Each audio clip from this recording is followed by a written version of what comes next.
مغربی ذہنیت در حقیقت سلیبی اور صہیونی ذہنیت ہے۔ سلیب اور صہیون الحاد کی شکل میں ہو یا کمیونزم کی شکل میں، یا فلسفہ و افکار کے کسی کلٹ سے اس کا تعلق ہو، سیاسی نظریات کی انواع و اقسام ہو، یا ادب و فن کی کسی رنگا رنگ شکلوں میں ہو، سلیب ہے، اسلام اور مسلمانوں کا دشمن۔ صہیون ہے، اسلام اور مسلمانوں کا دشمن۔ سلیب و صہیون نے 2.5 صدیوں کو اسلام اور مسلمانوں کو صفحہ ہستی سے مٹا دینے کی ہر ممکن کوشش کی ہے، اور ظلم و ستم، بربریت اور حیوانیت، درندگی اور وحشی پن کی جتنی صورتیں ہو سکتی ہیں اور انسانی ذہن جس طریقوں کو اختیار کر سکتا ہے، انہوں نے ان تمام شکلوں کو اختیار کیا۔ ان کے لیے نہ کسی کا تڑپنا کوئی معنی رکھتا ہے، نہ آہ و آنسو کوئی اہمیت رکھتے ہیں۔ ان کو نہ کسی کا درد متاثر کرتا ہے، نہ کسی کی تکلیف۔ یہ اپنے مقاصد کے حصول کے لیے کسی بھی حربے کے استعمال سے نہیں چوکتے، خواہ و انسانیت کے لیے تنگ ہو اور اس کے ارتکاب سے انسانیت کو بہت نقصان بھی پہنچے۔ یہی ذہنیت فلسطین میں یہودی ریاست کے قیام کا باعث بنی۔ آج ہم اسی مغربی اور صہیونی ذہنیت کا جائزہ لیں گے۔ ہمارے ساتھ رہیے، ویڈیو کے متعلق اپنی رائے سے ضرور آگاہ کیجیے۔ آئیے شروع کرتے ہیں۔ میرا نام ہے عاطف علی اور آپ دیکھ رہے ہیں شعور۔ فلسطین میں یہودی ریاست قائم کرنے کے لیے افراد اور زمین دونوں کا پایا جانا لازمی تھا۔ حکومت فضا میں قائم نہیں ہو سکتی تھی، اور افراد نہ ہوں تو حکومت کس کے لیے ہوگی اور حکومت کون چلائے گا؟ اس لیے یہ طے پایا گیا کہ فلسطین میں یہودی ریاست قائم کرنے کے لیے منصوبہ بند طریقے پر ساری دنیا سے یہودی وہاں لا کر بسائے جائیں، اور فلسطین کے لیے یہودی مہاجرت اس کثرت سے ہو کہ وہاں ان کی اکثریت ہو جائے۔ فلسطین میں یہودیوں کی نئی آباد کاری بالکل اسی طرح تھی جس طرح ریڈ انڈین کو امریکہ میں اجاڑا گیا اور انہیں چند دہائیوں میں کروڑوں کی تعداد میں ہلاک کیا گیا۔ وہ وہاں کے اصلی باشندے تھے، لیکن یورپی باشندوں نے انہیں کیڑوں مکوڑوں کی طرح مارا، ان کو انسان تسلیم ہی نہیں کیا۔ بربر اور تاتار ہماری زبان میں وحشت اور دہشت کی علامت مانے جاتے ہیں۔ دی ڈارک سائیڈ آف ڈیموکریسی کے مصنف کے مطابق 50 سال کے اندر گہری چمڑی والے یورپی نیاد باشندوں نے 11 کروڑ ریڈ انڈین کو مارا۔ اس طرح تمام نو آبادیات میں انہوں نے انسانی خون سے ہولی کھیلی۔ انہی لوگوں نے 2 کروڑ افریقیوں کو زبردستی غلام بنایا اور انہیں جانوروں کا بھی درجہ نہ دیا۔ ان میں سے بڑی تعداد ان کے ظلم و ستم کے شکار ہو کر تباہ و برباد ہوگی۔ برصغیر سے انہوں نے لاکھوں لوگوں کو بندھوا مزدور بنا کر غلامی کی زنجیروں میں جکڑا، اور اپنی نو آبادیات جزائر میں ان کی مرضی کی علی رغم لے جا کر روزانہ 20 گھنٹے کام کروائے اور ان کو ریوڑ کی طرح رکھا۔ آسٹریلیا اور نیوزی کے ابروجنی اور ماوری اصلی باشندوں کو چن چن کر مارا، جنگلوں، پہاڑیوں اور غاروں میں انہیں تلاش کر کے گولیوں سے بھونا اور ان کے تمام مملکات پر قبضہ کر لیا۔ ان اقوام مغرب نے 2.5-3 صدیوں میں 2 ارب 73 کروڑ انسانوں کو ذبح کیا۔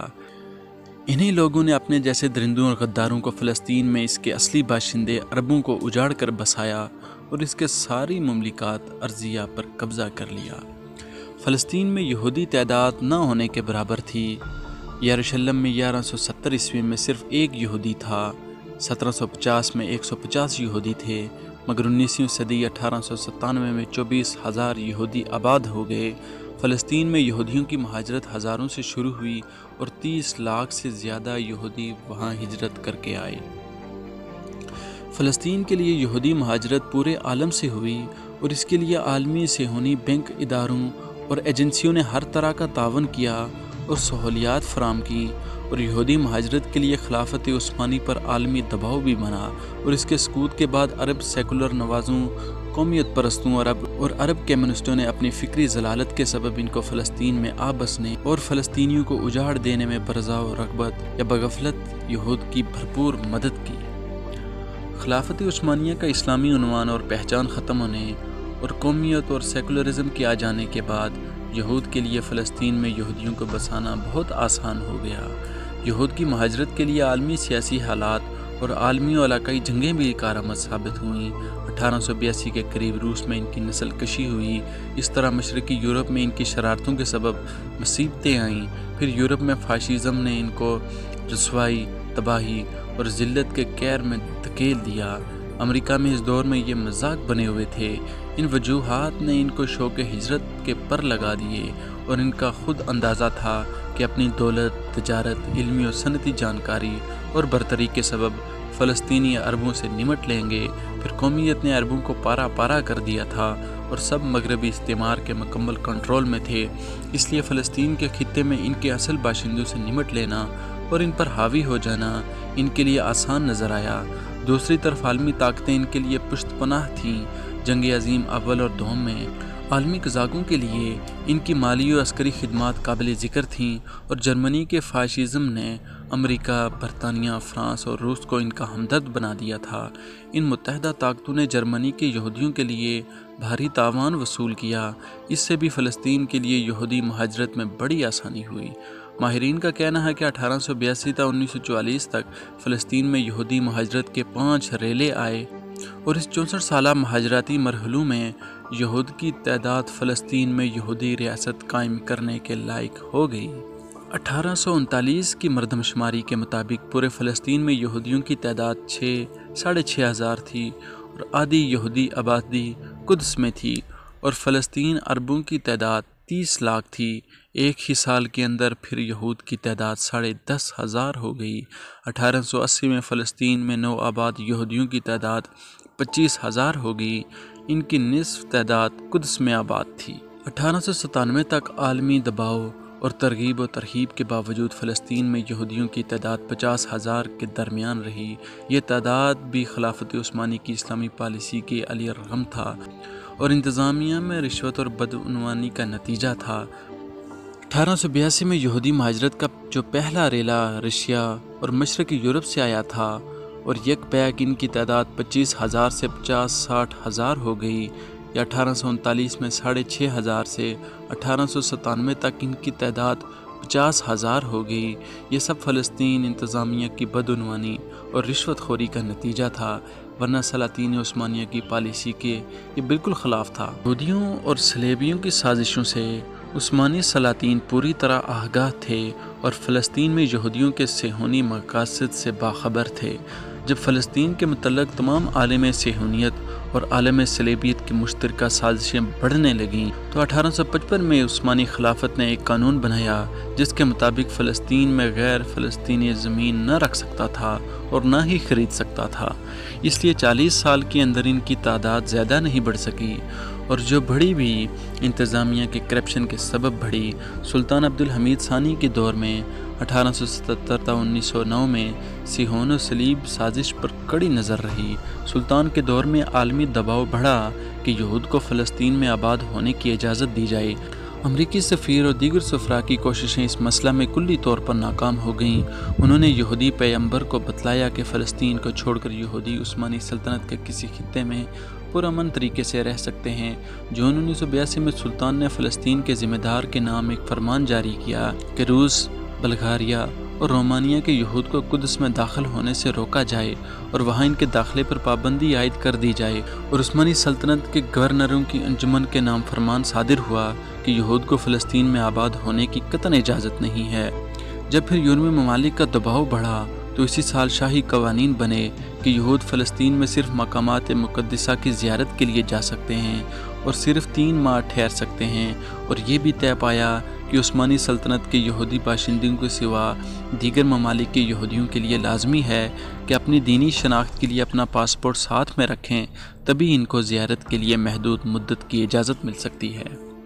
فلسطین میں یہودیوں کی آبادکاری کے سارے دباؤ اور غیر قانونی راہوں کو بند کرنے کے لیے سلطان عبدالحمید ثانی نے 1887 میں ایک قدم اور اٹھایا اور قدس کو دمشق کے صوبے سے کاٹ کر ایک الگ ضلع بنا دیا، اور مخصوص خطہ جس کا انتظام و انصرام براہ راست بارگاہ عالیہ آستانہ سے متعلق ہو گیا، اور یافا کی بندرگاہ پر چوکسی کڑی کر دی گئی اور بدعنوان عملہ کو وہاں سے ہٹا دیا گیا، اور قدس کے ساتھ شمالی فلسطین کے علاقوں میں ایمرجنسی لاگو کر دی گئی، اور اس سال یہودیوں کی فلسطین میں مدت زیارت 3 ماہ سے کم کر کے 1 ماہ کر دی گئی۔ ان تمام قانونی اور عملی اقدامات سے یہود کی فلسطین مہاجرت پر مکمل پابندی عائد ہو گئی۔ برطانیہ، فرانس اور امریکہ کے سفراء نے ترکی سلطنت پر دباؤ ڈالنا شروع کیا، جس کے نتیجے میں قدس اور مضافات قدس سے ایمرجنسی ہٹا لی گئی اور زیارت کی مدت دوبارہ 3 ماہ کر دی گئی۔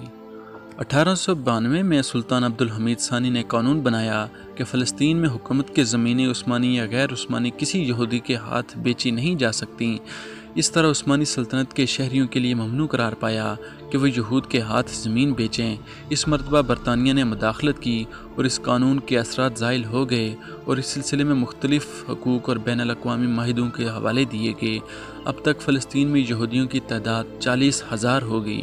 یہودیوں کی عیاریوں اور ان کے طمع کی راہ میں حائل سلطان عبدالحمید ثانی کو ہٹائے جانے کے بعد جمعیت الاتحاد و ترکی کے ہاتھ میں حکمرانی کا باغ ڈور آیا۔ انہوں نے 1913 میں ایسا قانون بنا دیا کہ جیسے کل عثمانی سلطنت کی اراضی اراضی فلسطین کی نیلامی کی بولی لگ گئی۔ وہ تو کہیے فلسطینی عرب اس کے خلاف اٹھ کھڑے ہو گئے اور پہلی عالمی جنگ شروع ہو گئی۔ اس لیے یہ قانون مؤثر نہ ہو سکا، ورنہ اس سال فلسطین بک گیا ہوتا اور یہودی ریاست قائم ہو گئی ہوتی۔ بہرحال 1914 میں فلسطین میں یہودی مہاجرین کی تعداد بڑھ کر قریباً 10% ہو گئی، یعنی 4 لاکھ کے قریب، اور 1.5% فلسطینی اراضی کے مالک بن گئے، اور 1948 میں ان کی تعداد عرب فلسطینیوں کے مقابلے میں 37% ہو گئی اور 7% اراضی کے مالک بن گئے۔